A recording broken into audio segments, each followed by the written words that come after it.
Chapter 1. Rivulets of light rain meandered down the thick bulletproof glass of the darkened office. The masked intruder, dressed in black from head to toe, sat at a large desk, proficiently double-thumbing commands on a handheld device he had hardwired into the corporate network. The office was completely dark except for the light of the computer monitor, the faint glow of streetlights outside the floor-to-ceiling windows, and occasional distant flashes of lightning. The red numbers of an elaborate and expensive digital desk clock glowed 3:58 a.m. With a final touch of a button, the device indicated it had begun downloading data, and the figure sat quietly, completely still, listening to the irregular staccato beats of raindrops on the windows and feeling the warmth of his breath each time he exhaled against the mask he wore. The large room was cold, the temperature in harmony with the glass and chrome decor which characterized the austere and clinical feel so common to Fullerton Global Resources offices around the world. He waited. On the other side of the sprawling FGR campus, inside a large windowless server room which resembled a small NASA control center, IT data analyst Rick Garcia noticed the blinking red light in the corner of one of his monitors. It indicated a sudden drop in CPU utilization for the 3D modeling process he was running. FGR crunched so much data daily, it required a staff of IT people working around the clock, 365 days a year, to make sure no time was wasted. Standard operating procedure was the engineer who requested the modeling before leaving work yesterday would arrive in the morning and find his data ready to use. Rick frowned at the screen. It showed an overall 7% drop in the processing power his applications were using. He peered around the room at the tiered rows of workstations all facing a large central screen, suspecting one of his colleagues of stealing his processors as a practical joke. Everyone here was extremely competitive, all working towards the coveted, if unofficial, distinction of being able to crunch the most data in the least amount of time. This meant finding creative and unorthodox ways of stealing someone else's processors for a temporary boost in computing power not unheard of, at least until the victim noticed. They were, after all, computer geeks, and proud of it. A glance at the big screen in front, which showed individual real-time processing efficiency by operator, indicated no sudden spikes in processing speed by any of his coworkers, which deepened the mystery as to why his programs were slowing down. He entered a few quick commands on his keyboard and pinged his processors. All of them responded normally, except 8 processors on server 32, which showed only 52% of their capacity was devoted to him. 48% was running a process originating from user admin. Rick glanced over his shoulder up the rows of workstations to the central, glass-enclosed office to see if the night supervisor, Mr. Kastner, was there. Kastner was standing in front of his desk, as he normally did, which provided him a bird's-eye view of the entire room. When Rick was recruited by FGR 8 months ago, it didn't take him very long to figure out many of the mid-level managers were ex-military. Kastner was definitely one of these. He always stood ramrod straight, engaged in no small talk, and his sentences were always short and clipped, with no wasted words. Most of the staff were intimidated by him, although Cecilia from Human Resources once mentioned she thought Kastner was cute one night during drinks at an after-work bar. Rick thought she was nuts. How could any adult with a flat top be cute? He picked up the phone. Mr. Kastner, Rick. He had learned early on that this was how Kastner preferred everyone to start a conversation with him when calling. He wanted no wasted time with, "Hi," or "How are you?" or "Hey, did you just get a haircut?" He continued, "Sir, I'm showing a 7% drop in speed due to 48% utilization on my server 32 processors by another user, admin. Can you help confirm who's stealing my power?" Kastner replied with a curt, "Stand by." Rick watched as Kastner leaned over his terminal, typing commands on his keyboard. Kastner had the access to track down where each process originated and who the user was. Abruptly, Kastner jabbed a button on his desktop phone, switching to a different line, and started speaking animatedly into his headset, looking like he was yelling. The glass-enclosed room was soundproof, so Rick couldn't actually hear what Kastner was saying. "Oh shit, looks like something's up," he thought. The line in the security room buzzed. "Security, Sergeant Jones. This is Kastner, ID 673020. I've tracked a process request originating from a terminal in Building 5, corporate level.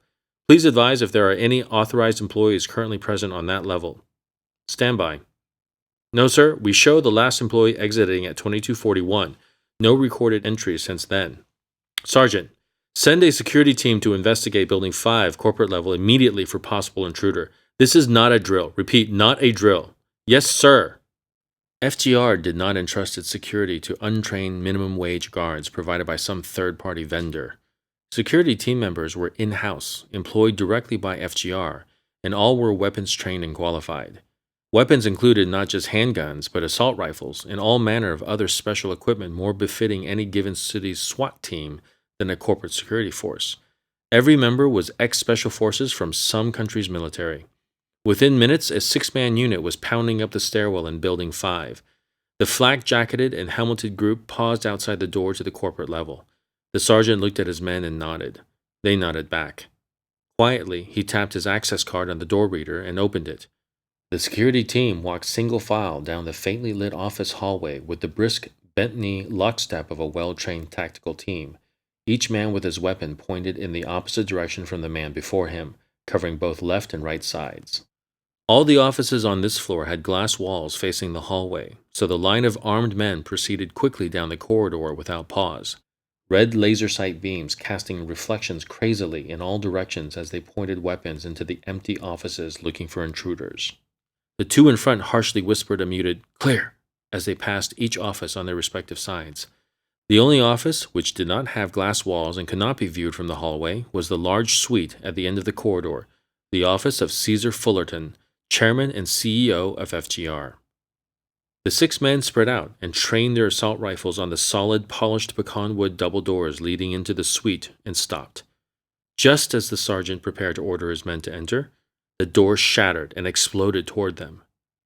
Pieces of wood and other shrapnel hit the security team as a black-clad figure followed the flying shards and dove into the group of men. Only a few shots were fired before the well-trained team stopped, because as soon as the intruder was among them, they could not risk firing for fear of hitting each other. With their vision impaired from the muzzle flashes, few of the men could later actually describe what happened. All were pushed, punched, or kicked as the intruder raced past them toward the stairwell at the end of the hall, and the only thing the sergeant could do was scream into his two-way radio, "Intruder alert! Intruder alert! Dressed in black, exiting Building 5. All security personnel intercept! Extreme prejudice! Extreme prejudice!" In the black hours just before dawn, the FGR complex erupted into chaos. Sirens wailed and intermittent flashes from gunfire lit the low-hanging clouds of the approaching thunderstorm. From a bird's-eye view, as each individual security team encountered the intruder, the groups of muzzle flashes would have formed a straight line leading downhill toward one side of the large circular wall which enclosed the facility. Detective Frank Ace Wazowski pointed up the hill from the passenger seat of his unmarked police cruiser. "What the hell was that?" he exclaimed. Wazowski and his partner, John Welburn, were headed back to the precinct after taking a home invasion call earlier in the night. Driving in their Crown Victoria past the FGR campus, which overlooked the city, they could see what looked like muzzle flashes and heard faint sirens disturbing the night. Wazowski and Welburn had been working together since Wazowski made detective 4 years ago. Considered to be a young, upcoming star rising quickly from patrolman, and twice decorated since making detective, Wazowski was seen as an aggressive, level-headed, and outstanding police officer to be counted upon in any situation. Nicknamed Ace because of an epic all-night poker game from his street cop days, with the final pot being won with an ace in the hole, Wazowski was well liked by the rank and file of the force, who saw him as a cop's cop. Welburn was a grizzled veteran of 30 years, heavy-set and whose hair had become more accurately described as white than gray. The two men shared a close bond, with Wazowski being more or less an unofficial adoptee of Welburn's family, attending every Sunday barbecue and adored by Welburn's kids. "That looks like a goddamn firefight," remarked Welburn, calm and unflappable as ever. "We should call it in." Wazowski picked up the radio as Welburn gunned the engine and sped up on the damp road, windshield wipers clearing the light rain as they headed closer towards the FGR campus. Further along, Welburn knew, was an access gate in the 12-foot-high retaining wall that surrounded the company property and a possible entry point for them. Most retaining walls were built to prevent rock and earth from sliding downhill, but this one was built several feet higher than ground level, with the obvious purpose of keeping people out as much as keeping the ground in. Looking to his left and up the hill, the muzzle flashes could be seen just above the top edge of the wall. Suddenly, a 10-foot wide stretch of FGR's wall approximately 50 yards ahead of them shattered, and both Welborn and Wazowski later agreed privately what happened during the following few seconds just somehow seemed off, like when what you see doesn't match what you expect to hear. First, there was no sound of an explosion. A hole appearing in a wall that size could only logically be caused by explosives. This was more like a freight train running through the wall, but with no freight train. The entire event seemed eerily quiet, like watching a silent movie. Second, what looked to be a human form crashed through the wall just behind the wavefront of debris. The figure hit the ground running and crossed the road in front of them from left to right before disappearing downhill into the dense underbrush. The problem was the human form seemed to be glowing. Not an intensely bright glow like from a light bulb, but just a faint outline of a glow that seemed to surround the entire figure. It became more visible as it moved away from the streetlights and just before entering the darkness of the vegetation on the other side of the roadway. "Gun it! We'll catch him downhill!" yelled Wazowski, not completely sure if what they were trying to catch was really a him or a person, for that matter. The road they were on meandered back and forth as it made its way downhill, so if they drove quickly enough, they should be able to cut off whatever was heading down through the thick underbrush before it reached the next section of road. The engine roared as Welborn took the police cruiser through the hairpin turn and raced for the point below where their quarry should appear. But before they got there, they saw the figure dart across the road and into the underbrush again on the other side. "That's impossible!" Welborn yelled. "Nobody can get through there that fast!" Welborn stepped on the pedal again and raced through the next turn, coming back around just in time to see the human shape crossing the road in front of them yet again, but closer this time. Somehow, this guy was running through bushes, small trees, downhill, over rocks and boulders, in the dark, faster than they could drive. "We got 2 more turns before we hit Chinatown," Wazowski yelled above the engine noise while bracing himself with one hand on the dash and the other on the ceiling of the Crown Vic. Old Chinatown was at the base of the hill. It was called old because a newer Chinatown had been built 5 years ago, farther away from the downtown. Old Chinatown was still there, though much seedier and run down than its younger sister.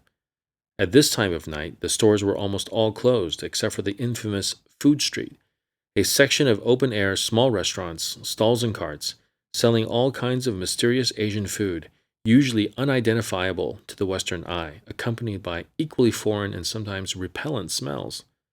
Lit by neon and red lanterns, it was a favorite congregation spot for hungry, late-night Asian partygoers and gang members. Welborn and Wazowski went through 2 more turns at maximum speed on the wet road, each time glimpsing what appeared to be the same figure disappearing into the bushes on the downhill side of the road.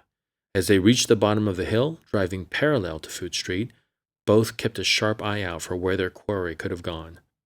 "There!" shouted Wazowski. At the entrance to one of the back alleys leading to Food Street, a dumpster stood askew, partially blocking the alley and still slowly rolling, like something large had knocked into it while going past. 2 cars farther in the alley had their lights flashing and alarms blaring, as if protesting some indignity recently suffered. Welborn screeched to a halt, the car sliding sideways a few feet, and immediately Wazowski was out the door and running down the alley, drawing his weapon at the same time, the action sending the small flashlight he normally carried in his coat pocket skittering away across the pavement and into the shadows. He ignored the wayward flashlight, not wanting to take the time to find it. Welborn, he knew, would be calling in to police dispatch to give them an update on what was happening and ask for backup. Running as quickly as he could with his weapon held in both hands, stiffly pointed down into the side, Wazowski struggled to keep his footing on the wet and oily pavement, which reflected a glowing smear of neon lights from the street ahead as he reached the end of the alley and looked onto Food Street. There was no mistaking which way to go, since a clear path of knocked-over tables, strewn chairs, and angry patrons standing and yelling stretched to his right. He thought he caught a glimpse of someone in dark-colored clothing disappearing around a corner. He ran. People yelled at him in Chinese as he raced past, trying hard not to run over patrons all looking in the direction he was running, which meant they didn't see him coming. Somewhere, a woman screamed, probably because of the drawn weapon in his hand. "Police! Police!" Wazowski bellowed, hoping it would clear the way for him and stop anyone from shooting him in the meantime. There was no doubt in his mind there were quite a few young gang members in the crowd packing iron. He turned the corner, onto a street of darkened and closed shops, and saw an Asian woman sitting on the ground, legs sprawled under a short red skirt as a man tried to help her up. "Which way? Which way?" Wazowski yelled at the man, who mutely pointed down another side alley. Wazowski quickly but cautiously rounded the corner and proceeded down its length, hugging the wall. The strong smell of garbage assaulted his nose, and he furrowed his brows against the steadily heavier grain growing with intensity with each passing second, drowning out most other sounds. A sharp bang echoed down the alleyway on the right, and Wazowski began sprinting in that direction, discovering an emergency exit door to the building half open. Peering in, the door seemed to open into a large warehouse-type space, dimly lit by streetlights coming in through windows high and close to the ceiling, filled with clutter and disorganized boxes of kitchen equipment.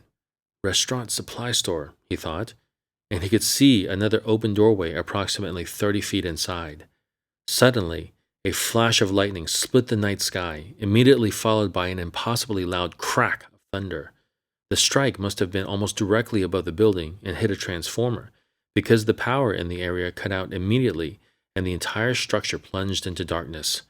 In that second, as the lights went out, Wazowski saw the silhouette of a large, fit man framed in an inner doorway with his back towards him. The crazy part was the figure seemed outlined by a low-intensity light, clearly visible in the pitch-black building, like some kid had taken a magic glow-in-the-dark crayon and traced his way around the normal shape of a man. By the time the image registered and while his brain struggled to interpret and identify what he was seeing, the outline winked out, leaving nothing but complete and total blackness. Wazowski stood outside the door, pumped up on adrenaline, every part of his body screaming to jump through the doorway after whatever the hell he was chasing. Twice he false started through the door but stopped, knowing going in was pure folly, as he had no flashlight, no way to see, and no way to navigate the boxes, crates, and other items he had briefly seen inside before the power had gone out.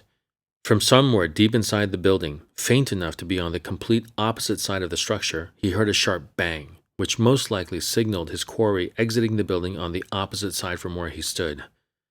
Wazowski loudly cursed his frustration at the night sky, standing in the now heavy rain, wondering what in God's name he had just seen that night.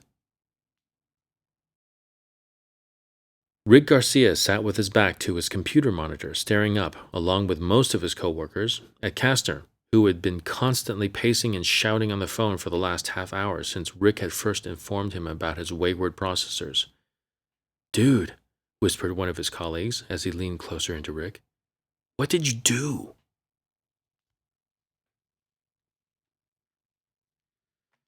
End of chapter.